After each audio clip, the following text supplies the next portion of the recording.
आज आपण मुगाची डाळ वापरून इथे कुरकुरीत असा डोसा तयार केलेला आहे। रंग तर बघा किती छान झालेला आहे आणि मस्त जास्त वेळ असा कुरकुरीत राहणारा हा डोसा आहे। करायला सुद्धा अगदी सोपा आहे, झटपट होतो।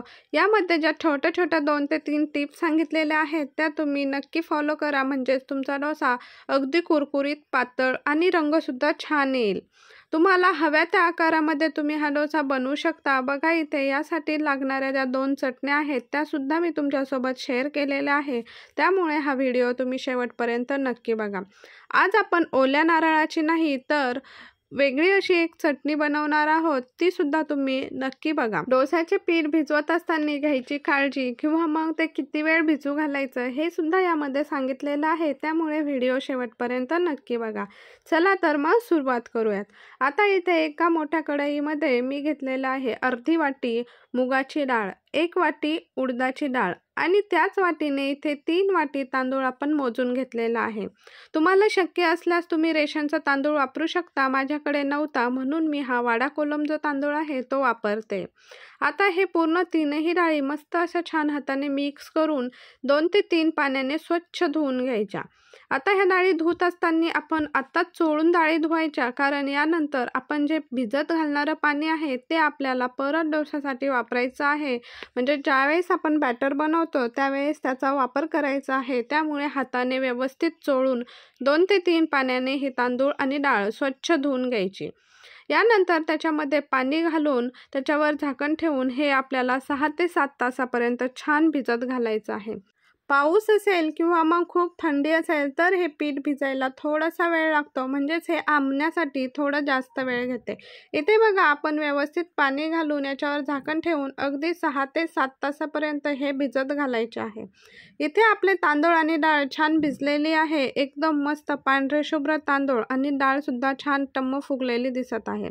आता हे आपल्याला मिक्सरमधून एकदम बारीक करून घ्यायचं। यासाठी मिक्सरचं जे मोठं भांडं असेल ते घ्यायचं आणि यामध्ये ही डाळ आणि तांदूळ घालून अगदी थोडंसंच पाणी घालायचं। डाळ आणि तांदूळ हे दोन्हीही पाण्यामध्ये भिजत घातल्यामुळे हे जास्त पाणी शोषून घेत नाही, त्यामुळे पाणी हे बेतानेच घालायचं, कारण आपलं जे मिश्रण आहे ते आपल्याला अगदी पातळही नकोय। आता इथे बघा मी 1 चमचा पाणी घातलं होतं। आपलं जे मिश्रण आहे ते मस्त असं छान दाटसर झालेलं आहे। इथे हाताने बघायचं की आपलं जर डाळ अशी थोडीशी किंवा मग तांदूळ थोडेसे जाडसर असेल तर परत फिरवून घ्यायचं। इथं दाखवल्याप्रमाणे अगदी बारीक आपल्याला डाळ आणि तांदूळ वाटून घ्यायचे आहे। आता एक प्लास्टिकचा मोठा डब्बा किंवा मग तुमच्याकडे एखादं मोठं पातेलं असेल तरीही चालेल, पण आपण ज्यावेळेस इडली, डोसा यांचे पीठ भिजवत असतो त्यावेळेस एकतर प्लास्टिकच्या डब्याचा वापर करायचा किंवा मग स्टीलच्या। ॲल्युमिनियम यामध्ये अजिबात वापरायचं नाही। आता इथे सगळं पीठ काढून झाल्यानंतर मी यामध्ये चवीनुसार मीठ घालून ते हाताने छान फेटाळून घेते। आता तुम्ही आवर्जून ही स्टेप जी आहे ती करायची। हाताने अगदी छान आपल्या बोटाने हे पीठ अगदी 5 मिनिटापर्यंत छान फेटून घ्यायचं, म्हणजे पीठ अगदी हलकं होतं। इथे तुम्हाला दिसत असेल आपलं पीठ छान फेटून झालेलं आहे। यामध्ये आपण चवीनुसार मीठ घातलेलं आहे आणि हे पीठ मस्त आपलं मुरण्यासाठी 7 ते 8 तासासाठी ठेवून दिलेलं आहे। आता इकडे आपण एक चटणी बनवणार आहोत। त्यासाठी इथे 2 छोट्या आकाराचे टोमॅटो आणि 1 मोठ्या आकाराचा कांदा मी कापून घेतलेला आहे। आता इकडे एका कढईमध्ये तेल घेतलेलं आहे आणि यामध्ये आपण अर्धा चमचा हरभऱ्याची डाळ आणि अर्धा चमचा उडदाची डाळ घालून त्यामध्ये कांदा, टोमॅटो घालायचा आणि ते छान मिक्स करायचं। आता यामध्ये 4 ते 5 लसणाच्या पाकळ्या आणि थोडासा अद्रकीचा तुकडा, अर्धी हिरवी मिरची हे मिक्स करायचं आणि याला छान असं फ्राय होऊ द्यायचं। अगदी जी डाळ आहे ती थोडीशी लालसर झाली आणि कांदा पण छान परतला की मग आपण गॅस बंद करायचा आणि एका मिक्सरच्या भांड्यामध्ये हे सगळं साहित्य काढून घ्यायचं। आता आपल्याला यामध्ये घालायचे आहेत कढीपत्त्याची 4 पानं, थोडीशी कोथिंबीर, 2 ते 3 आपण इथे भिजत ठेवलेल्या काश्मीरी लाल मिरची, चवीनुसार मीठ आणि थोडीशी चिंच। हे पूर्ण साहित्य घालून थोडंसं पाणी घालून आपल्याला या चटणीला छान असं मिक्सरला बारीक करून घ्यायचं। आता हे मिक्सरला बारीक करत असताना याला थोडंसं जास्त वेळ बारीक करायचं, म्हणजे आपली जी चटणी आहे ती अगदी एकसारख्या प्रमाणात बारीक होते. आता या चटणीला आपल्याला द्यायचा तो म्हणजे तडका. तडका देण्यासाठी इथे एका तडका पॅनमध्ये थोडंसं तेल घालून जिरा आणि मोहरी घालायची. यानंतर घालायचा तो म्हणजे कढीपत्ता आणि लाल काश्मीरी एक मिरची, म्हणजेच आपला जो तडका आहे तो अगदी मस्त असा छान या चटणीला बसतो. हे सगळं साहित्य घालून वरतून थोडासा हिंग घालायचा आणि गॅस बंद करायचा. आता वरतून मस्त असा तडका देऊन घ्यायचा, म्हणजे आपली चटणी ही मस्त अशी छान तयार झालेली आहे. बऱ्याच वेळा आपल्याकडे ओलं नारळ नसतं, अशा वेळी ही जी चटणी आहे ती खायला एकदम छान लागते आणि सगळ्यात महत्त्वाचं म्हणजे झटपट होणारी आहे आणि आपल्या घरामध्ये साहित्य उपलब्ध असतं, त्यामुळे आपण ती कधीही करू शकतो. आता आपण इथे बटाट्याची चटणी करणार आहोत. त्यासाठी इथे 4 बटाटे उकडून घेतलेले आहे. त्याचे साल काढून अगदी बारीक आपण काप करून घेऊयात. इथे कांदा कापून घेतलेला आहे, थोडासा लसूण, हिरवी मिरची आणि कोथिंबीर हे सुद्धा आपण इथे छान बारीक कट करून घेतलेलं आहे. आता इथे बटाट्याची चटणी करण्यासाठी कढई मी गॅसवर ठेवलेली आहे. कढईमध्ये तेल घालायचं आणि तेल छान कडकडीत असं गरम होऊ द्यायचं, म्हणजेच फोडणी छान बसते. तेल छान कडकडीत गरम झालं की मग यामध्ये मोहरी घालायची आणि नंतर जिरा टाकायच्या अगोदर आपण इथे लसूण घालायचा, म्हणजेच लसूण हा पटकन तळत नाही, जिरे हे पटकन करपतं. आता लसूण घातल्यानंतर वरतून मग जिरे घालायचे, म्हणजे छान असे जिरेसुद्धा भाजतात आणि लसूणसुद्धा भाजून निघतो.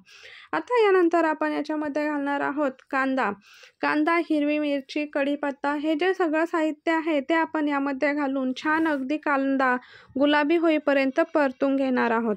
कांदा परतून घेतल्यानंतर मग आपल्याला यामध्ये पुढचं साहित्य घालायचं आहे.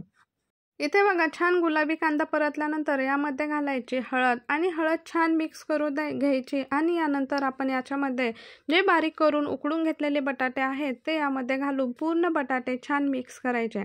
आता या बटाट्याच्या वरतून घालायचं चवीनुसार मीठ, म्हणजे पूर्ण बटाट्याला मीठ लागतं आणि चवसुद्धा अगदी छान येते. आता हे पूर्ण जे मिश्रण आहे ते अगदी छान असं मिक्स करून घ्यायचं. यानंतर आपण याच्यावर एक वाफ देऊन घेणार आहोत. आता हे पूर्ण बटाटे आणि जे कांदा आहे ते छान मिक्स करून घेतल्यानंतर याच्यावर कोथिंबीर घालायची आणि एक छानशी वाफ काढून द्यायची. आता या भाजीवर आपण एक झाकण ठेवायचं आणि 5 मिनिटांनी गॅस बंद करून मस्त एकदा भाजी खालीवर करून घ्यायची. इथे बघा आपली छान अशी बटाट्याची भाजीसुद्धा तयार झालेली आहे आणि चटणीसुद्धा तयार झालेली आहे. आता आपण करायला घेऊयात तो म्हणजे डोसा. इथे बघा आपले जे पीठ आहे ते अगदी छान असं फुगून तयार झालेलं आहे. याचं जे आपण पीठ भिजायला टाकलं होतं त्यापेक्षा दुप्पट तिप्पट हे पीठ फुगून तयार झालेलं आहे. मस्त अशी या पिठाला जाळीसुद्धा पडलेली आहे. आता आपल्याला पाहिजे तितकं पीठ एका भांड्यामध्ये काढून घ्यायचं.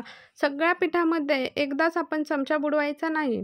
आता यामध्ये थोडंसं घट्ट मला पीठ वाटतंय, त्यामुळे याच्यामध्ये थोडंसं पाणी घालून छान मिक्स करून घेते, म्हणजे हे जे पीठ आहे त्याचा डोसा आपला अगदी छान बनेल. इथे बघा थोडंसं पाणी घालून मस्त फेटाळून घेतलं आणि पीठसुद्धा किती छान फुगलेलं आहे. अशा पद्धतीने तुम्ही पीठ तयार करून घ्यायचं आणि यानंतर जो आपला डोसाचा तवा आहे तो गॅसवर ठेवायचा. इथे तव्याला थोडंसं तेल लावून घ्यायचं आणि यानंतर तुमच्याकडं कुठलीही अशी चपट्या बुडाची जी वाटी असेल तिच्यामध्ये हे बॅटर टाकायचं आणि यामध्ये साधारणतः 1च चमचा, म्हणजेच भाजीचा जो चमचा असेल तेवढा 1 चमचा वापरून आपण हा डोसा तयार करायचा, म्हणजे डोसा अगदी पातळही होतं आणि कुरकुरीत होतं. आता इथे दाखवल्याप्रमाणे जी वाटी आहे त्याने पीठ घ्यायचं आणि अगदी पीठ टाकल्यानंतर जी वाटी आहे ती छान अशी सगळ्या बाजूने फिरवायची, म्हणजे डोसा अगदी सारख्या प्रमाणात पातळ पण होतो आणि करायला सुद्धा खूप सोपा जातो. आता यावर तुम्हाला पाहिजे असेल ती तुम्ही मसाला लावू शकता किंवा कुठली चटणी टाकू शकता. मस्त असा कुरकुरीत आपला डोसा छान तयार होतो. बघा किती पातळ आणि एकसारखा रंग आलेला हा जो डोसा आहे तो आपला तयार झालेला आहे. हा डोसा खूप वेळ कुरकुरीत राहतो आणि चवीला सुद्धा खूप छान लागतो. आता इथे आपण एकदा वाटीने डोसा करून बघितलेला आहे. आता इथे दुसरी पद्धत म्हणजे चमच्याने सुद्धा आपण हा डोसा करू शकतो. अगदी करायला सोपा आहे, झटपट होतं आणि तुम्ही या जर पद्धतीने पीठ केलं ना तर हा जो डोसा आहे तो अजिबात चुकत नाही आणि सगळ्यात महत्त्वाचं म्हणजे फाटतही नाही किंवा मग तव्याला सुद्धा चिटकत नाही. इथे दाखवल्याप्रमाणे डोसा टाकून झाल्यानंतर अगदी 1 ते 2 मिनिटांनी आपल्याला याच्यावर तेल घालून घ्यायचं आहे. साधारणतः पोहे खाण्याच्या चमच्याने 1 ते 2 चमचे यावर तेल घालून घ्यायचं. आता इथे बघा तुम्ही अगदी हव्या त्या आकारामध्ये डोसा आपण काढू शकतो. मस्त असा गोल डोसा आपला तयार झालेला आहे. आणि सगळ्यात महत्त्वाचं म्हणजे हा जो डोसा आहे खूप पातळ आणि सारख्या प्रमाणात झालेला आहे. कुठे जाड तर कुठे पातळ असा अजिबात झालेला नाही.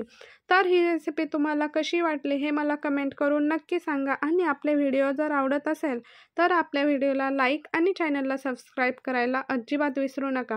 पूर्ण व्हिडिओ बघितल्याबद्दल धन्यवाद.